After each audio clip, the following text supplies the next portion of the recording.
not so loud. Okay. Sorry, is that too loud? Okay. Sorry. Hey guys. Actually. Wow. Hey, hello. Everyone, good morning. Alright, it's not even morning anymore, sorry. Good afternoon. Alright, so who is excited to have Steve here today? Very good, very good. Alright, so I was telling Steve that there's a part of the video that you love that he does. What is that part of the video? Yeah, go ahead, show me. What is it? Alright. Okay, so 1 second. So we're gonna let Steve talk. I'm gonna lower the mic a little bit and let him know. So, fun fact about the elevator. Do you guys know Willy Wonka and the Chocolate Factory? That's my little homage to his glass elevator at the very end. It's my invisible glass elevator that I descend at the end of the episode. So the next time you read Willy Wonka, that's where it comes from. Now you know. Is this good? Yeah. Good here? Okay, fantastic. Hi. It's good to be with you guys. How's everybody today? Good? Good? Everybody's well fed? Everybody's rested and wide awake? What's that? Not really? Not really? Well, what we're going to do, right, sometimes when we have food in our tummies, sometimes when we have food in our stomach, that makes us a little sleepy. Sometimes. It's okay. If you get a little sleepy, that's okay. If you want to stand up at some point because you're getting too sleepy, that's okay. I know sometimes we have delicious food, and it's sitting there. You have a boring guy like me up here, and he's just yapping, and eventually your eyes get like heavy, right? So it's okay. If you need to stand up, if you need to pinch your cheeks a little bit to wake up, that's totally okay. No offense taken. Cool? Cool. Okay. So I am very, very happy to be with you guys. I wanted to talk to you a little bit about why B2B is so much fun, and why I think it's such a helpful metaphor for us, right? So raise your hand if you've ever seen an episode of the video series before. Like 20? You only have 80 to go. There's so many. There's so many. There's so many. So what I want to ask you guys a question is, if let's say you had a friend of yours, right, who had never seen the videos before, and your friend heard this phrase, this saying, phrase, English, phrase, saying, 2 separate words, had heard this phrase, B2B, and they were like, what does that mean? What does it mean to B2B? What would you tell them?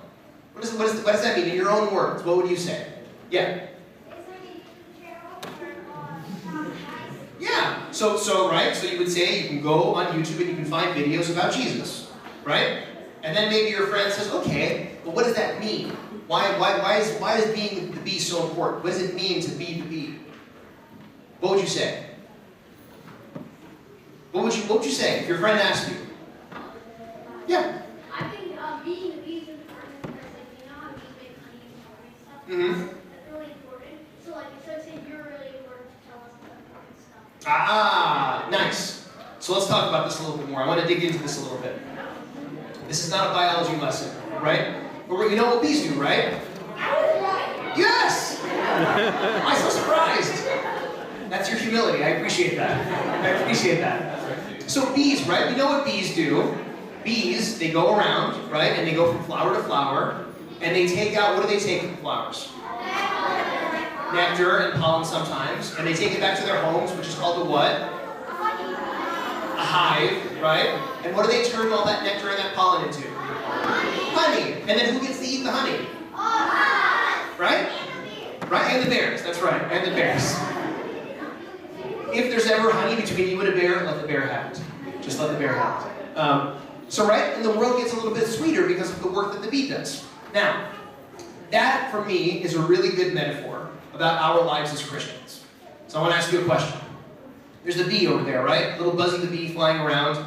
Does it matter if it sees a big flower or a little flower? Does it matter if it sees a flower with a lot of petals or few petals? No. Does it matter if it sees a purple flower or an orange flower or a red flower? Does it matter? No. The things on the outside don't matter, right? The thing that it's really looking for is that blessing that's in the middle of every flower, which is the what? The nectar. That it takes and it transforms into honey and it shares, right? That, I think, is basically our job as Christians. Our job, right, is to find the hidden blessing that God has placed in every situation in our lives. Because God's at work right now. Anything that happens in our lives, God's always there with us. Sometimes we can't see Him, but He's always there with us. Every person that we encounter, you might have heard this before, is an icon of Christ. Have you ever heard that phrase before? So we know what icons are, right? Right? Like pieces of paper or pieces of wood, or sometimes they're on the walls, right? Have you ever heard us say that people are icons of Christ? Have you ever heard that before? Yeah. What does that mean? If I say that you are an icon of Christ, what does that mean? What do you think? Yeah. It means you have to treat them with respect, right? Because when I look at you as an icon of Christ, who am I supposed to be looking at? Yeah, right? Because when I look at the saints, I look at these people who are holy because of their connection with who? With Jesus, right? When I see like who that halo that we sometimes have like with saints, right? That's the light that comes from Jesus. It's not their light. Even when I'm looking at a saint, I'm looking at Jesus. Because that's where that holiness comes from. And when I'm looking at you, if you're an icon of Jesus, I should be able to see Christ in you. Now, that's like the Sunday school answer, right? That's the correct sort of thing. Do we do that all the time? I'm going to ask you a question. How many of you have ever been mad at somebody before? Me too. How many of you have ever been disappointed by somebody before? Because maybe they let you down for something. All of us, right? Now, think about the last time that happened. Think about the last time somebody made you sad. Or somebody made you angry. If you think about that person, and you think about words to describe that person, are those nice words or not so nice words? Nice words. Yeah, they're not words we're going to say in church, right? They're not very nice words. When you think about the person who made you sad, or the person who made you angry, do you think that person is an icon of Jesus? Maybe, hopefully. If you do, you're more holy than I am, that's for sure. I tend to think about not so nice words. If somebody makes me sad or lets me down, right? I know that every person I meet is an icon of Christ, but I don't always see it. Because sometimes I let the surface sort of things cloud my judgment. Sometimes I let the petals, right, and the size of the flower and the things on the outside prevent me from seeing what's really there. Some of you guys have glasses. What happens when you walk into a room, a warm room on a cold day? What happens to your glasses? They fog up, right? I could be standing in front of the face of my best friend, but what am I going to see if my glasses are fogged up? Nothing. I could be standing in front of my parents, who I love very much, and if my glasses are foggy, what do I see? Nothing. I could be standing in front of the most beautiful sunset, or the most beautiful painting, and what do I see? Nothing, right? Sometimes that's what it is to be a Christian. We know what's real and beautiful out there, but sometimes our glasses are a little foggy, and we can't see what's actually there. I'll give you an example of this from my own life. How many of you have ever bumped your toes before? Have you ever bumped your toe before? Like you stubbed your toe? You just did right now? I'm so sorry. It's so sorry. So here's the last time I bumped my toe. I have wood floors in my apartment, and I was wearing socks. That's a dangerous combination. And I was walking a little bit too quickly, and my foot slipped, right? And my foot slipped into the corner of the wall, and my little toe, I know, you're all making the noises, right? Because it hurts. Your foot slides into the corner, and suddenly, all that exists in the universe is my toe. That's all I can pay attention to. Just my toe and how much it hurts, right? And everything else fades away, and everything sort of contracts to a point, and then I say not very nice words out loud because it hurt very much, right? And that's what matters, right? That pain distracted me, and I didn't focus about anything else. All I focused was, ow, my toe hurts. But here's a different saint that I think is really interesting. I don't know if you guys have ever heard of this saint before. Can you tell in Latin over there who that is? The first deacon of the church that we read in Acts. One of the first deacons. Yes, sir. He was one of the first deacons. So close. He was one of the first deacons. He has a name that's very similar to mine. St. Stephen. That's right. That's right. What do you know about St. Stephen? Tell me about St. Stephen.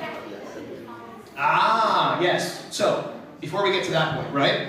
We have St. Stephen, who was a very young guy, who who the apostles decided was going to be a helper with them, to help them to serve people, because he was full of the Holy Spirit, because he was generous, because he was kind.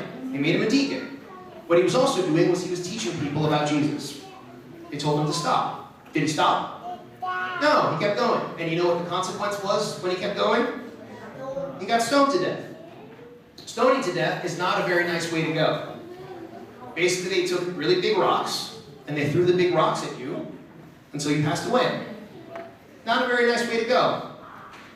Think about how much it hurts when you stub your toe. It's a lot more not fun, right? And yet here's what happens. Here's St. Stephen, who's getting stoned to death, who's having big heavy rocks thrown at him. And you know what he sees? He looks up into the heavens, and he sees Jesus on his throne. And then the last words that he has, do you know what his last words were? Close. He says, "Forgive them. They don't know what they're doing." Who else said that as his last words? Jesus, right? So here's St. Stephen, who looks up into the heavens as he's being stoned, as these people are doing terrible things to him, and he sees Jesus on his throne. Then he looks at the people who are doing this, who are hurting him, and he says, "Forgive them." So there's St. Stephen, who with his dying breath is saying how much he loves people. With his dying breath is saying, "Forgive them." With his dying breath is seeing Jesus in the clouds. And then there's this Stephen, who when he bumps his toe, can't think about anything else except how much his toe hurts. You see the difference? There's a guy who didn't have fog on his glasses. There's a Stephen who knew how to be to be. There's a Stephen who knew how to look and see that even these people that were doing very bad things to him were still icons of Christ. He was able, even when times were really, really tough, to look up and see that Jesus was always there with him. Because he took the fog off his glasses. And that's what our job is as Christians. To be like this Stephen, not like this Stephen. See the difference? Does that make sense? But we have a lot of things that always get in the way of that, right? How many of you guys have ever felt distracted before? What are some of the things that make you feel distracted? What do you think? Yeah. Your what? Your phone. How many of us get distracted by our phones? Right? Especially when you finally get to the point where you have a telephone or a cell phone. Does it distract you too? Yeah. Maybe your Netflix distracts you, right? Or the TV distracts you, or the radio distracts you, or your video games distract you, right? So, by the way, about distractions, here's a fun thing about distractions. Sometimes, parents like to say kids get very distracted with their phones, which is true. We get distracted with our phones. But there was a research that I recently read, where 70% of teenagers said that their parents spend too much time on their phone and were too distracted from them. I'm getting some nods. We're not saying this with judgment. We're not saying this with judgment or to point fingers. We're simply saying that all of us deal with distractions at some point. And when you're distracted, where is your attention? Is your attention here or is it elsewhere? Right? If I'm talking to my friend, and instead of talking to my friend, I'm looking at my phone, am I really there for my friend? No, my attention is on the YouTube video that I'm watching or whatever, right? Has that ever happened to you? That you're trying to talk to somebody and they're too distracted to pay attention to you? How does that make you feel? Annoyed? Bad? Sad? Why does it make you sad? Because they're not listening. Does it make you feel like you're not important?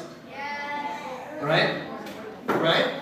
When somebody's attention is not on you, even though they're right there in front of your face. Right? You've had this happen before. Somebody's talking to you and they're like, "Oh yeah, hi. I hope you're okay. I'm not really listening to you." Yeah. It doesn't make you feel good. Now, harder question. How many of you have ever been talking to somebody and you've been too distracted to pay attention to them? I've done it before. Right? We know how bad it feels when it happens to us. Why do we do it to others? Because it's really hard to be focused, right? It's really hard to be present. It's really hard to give people the love and the attention that they deserve. Because we have a lot of what on our glasses? A lot of fog on our glasses. Here's another question for you. How many of you guys have ever felt stressed out before? Yeah? Yeah? Okay, some hard questions now. How many of you feel stressed out a lot of the time? How many of you feel stressed out most of the time? Some hands. How many of you feel stressed out pretty much all of the time? A lot of hands. A lot of hands. A lot of hands. Maybe we're stressed out because of homework, right? Maybe we're stressed out because of work. If we're a grown-up and we have a job, right? Maybe your family stresses us out sometimes. Maybe our siblings stress us out sometimes. What happens when we're stressed out? Where's our attention when we're stressed out? Here or somewhere else? Somewhere else, right? Not here. If I'm looking you in the face and I'm talking to you, but all I'm thinking about is how much homework I have to do. Or all I'm thinking about is how many chores I have to do. Or all I'm thinking about is the SATs that are coming up, or whatever it is. Am I really talking to you, or am I somewhere else? Somewhere else, right? So when we're stressed, that's another way that we're not in the present moment the way that we should. Now here's another question. How many of you have ever felt distracted in church before? I have. How many of you have ever felt like sometimes it's hard to pray? Like it's hard to focus. Right? Right? All of us. How many of you have ever been sitting in church and thought, I can't wait to go home? That's okay, me too. Me too. So here's the crazy thing, right? God is here with us. God is here with us and we can't see Him. Because we're too busy being distracted. We're too busy being stressed. We're too busy being annoyed. We're too busy being overwhelmed. He's right here with us, but we have too much blood on our glasses. Too much blood on our glasses. All these things, right? All the stresses and the distractions and the difficulties, right? That make it hard to pray. That make it hard to love our parents. That make it hard to love our brothers and sisters. That make it hard to love our neighbor. All of these things, they pull us out of the present moment. And they make it very hard to be in the present moment. And they make our minds go elsewhere. Right? Does that make sense? Am I talking crazy talk? Am I making sense so far? Say yeah after with me. Okay, good. I just want to make sure. So here's the good news, though. Did you see how many people raised their hands when we were talking about how hard it was to pray? You're not the only one, right? Did you see how many people raised their hands when they were talking about how distracted they get? You're not the only one. Everybody struggles with that. And I want to give you a really interesting story because here's a guy from the Bible that struggled with that stuff as well. Do you know who that is? That close. It's a prophet. It's the prophet Elijah or the prophet Elias. Right? You've heard of him? Say yeah if you've heard of him before. Who knows something about that prophet from the Old Testament? Who knows something about his life? Do you know? Do you know something about his life? Do you know something about the prophet Elijah? Who knows? Yeah? He was taken up at the end of his life into a flaming chariot, right? So would you say he's holy? How many of you have ever been taken up into heaven in a flaming chariot? Raise your hands. Put your hands down. It didn't really happen. Right? Who else knows something about the prophet Elijah? Yeah, tell me. So he was out in the wilderness and the crows would feed him, right? God was taking care of him in the wilderness. How many of you has God sent food to in that way? Come on. Come on. Right? One time, Elijah actually raised somebody from the dead. How many of you have raised somebody from the dead before? Put your hands down. Right? So this is a holy person. This is a holy person. And yet, there was a time in Elijah's life when he was having difficulty connecting with God. When he was having difficulty connecting with other people. And I'll tell you what happened. You can find this in the Old Testament, right? Elijah, you might have heard this story before. Elijah goes up on top of a mountain. Okay? And three things happen on top of the mountain. There's a big earthquake, there's a big fire, and a big wind. And what the scripture tells us is that God was not in any of that. Right? It wasn't the earthquake, it wasn't the fire, it wasn't the wind. God came to Elijah when he was on the mountain as a whisper. as a still small voice. So what does that mean? For me, that was kind of crazy the first time that I read it, because I thought if God is going to come to us, he's going to come, like the heavens are going to open, and there's going to be trumpet blasts, and there's going to be like the voice of Morgan Freeman or something coming out of the sky, right? And you just have this big, deep voice coming out of the sky. This is God, right? But that's not what happens. That's what I thought for a long time, if God was going to speak to us. But this is how Elijah, who was struggling to find God, how God came to him. Because let's say there was an earthquake in this room right now. Would we feel the earthquake?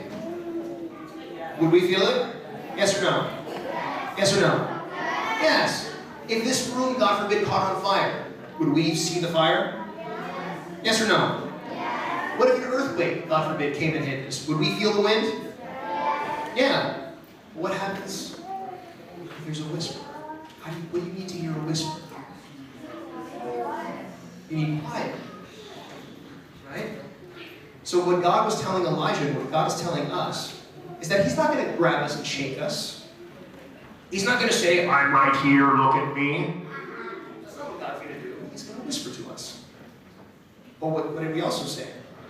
Our heads are full of so much stress and distractions. We're spending all this time on YouTube and Netflix and our telephones, right? There's all sorts of noise in our heads. There's all sorts of distractions in our heads.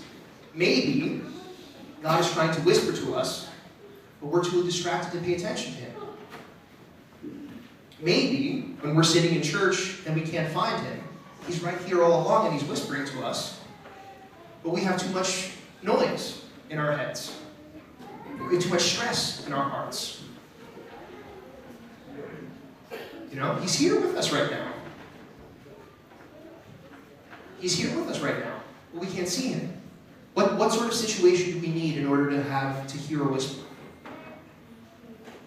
Quiet, right? I think one of our challenges for us, if we really want to learn how to be the bee, is to figure out how to make a little more quiet in our lives. To put down our phones a little bit more, to turn off the TV and the music a little bit more, to create a little bit of space so we can hear God's whisper. To create a little bit of space so we can see him. Because think again about St. Stephen, right? St. Stephen was the sort of guy who saw Jesus as he was being stoned to death. People were throwing rocks at him. It hurt. It hurt a lot. And yet his eyes were so clear that he was able to see Jesus right there. Think about me. I bumped my toe, and all I can focus on is my toe. I have a lot of work to do. I have a lot of work to do. All of us, I think, have a little bit of work to do. Because all of us have those difficulties we talked about before. We're too distracted. We're too bored. So what we have to start learning to do more and more is strip away some of the things that distract us, strip away some of the things that pull us away, and create a little bit of space so we can see God, so we can hear God. Does it make sense? So we're not distracted by what's on the outside, but we can really find the blessing that God has placed in everyone and every situation. That's what it means to be the bee, to be like him, to be like St. Stephen, and all the saints who came before us. That's our job. And the cool thing is you get to choose. You get to choose if you want to sort of pull those distractions away and be more open to God, or you want to close the door a little bit more tightly. And that's our job as Christians. How can we hear God a little bit? How can we take the fog off of our glasses and see him a little bit better? Does that make sense? So that's what I want to leave you with today. That's what it means to be the bee. And hopefully every day we take little steps to hear him a little bit better and see him a little bit better. Yeah? An example? Go for it.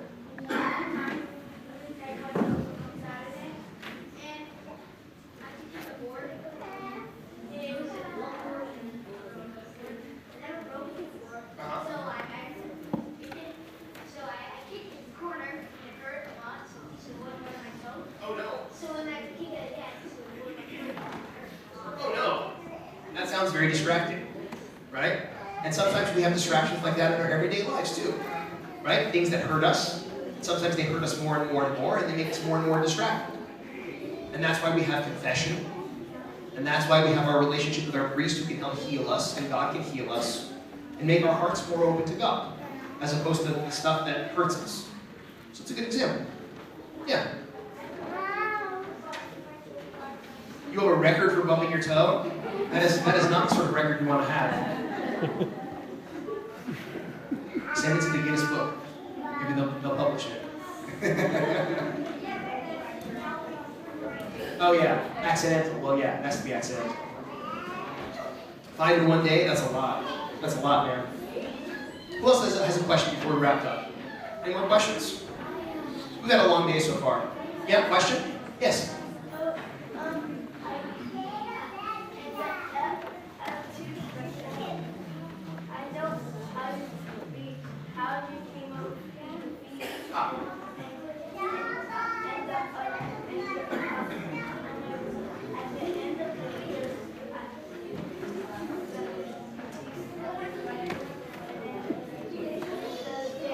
My little elevator. My little elevator. That's my invisible elevator that takes me away at the end of every episode. That's why. I press the button, the elevator door closes, and I leave.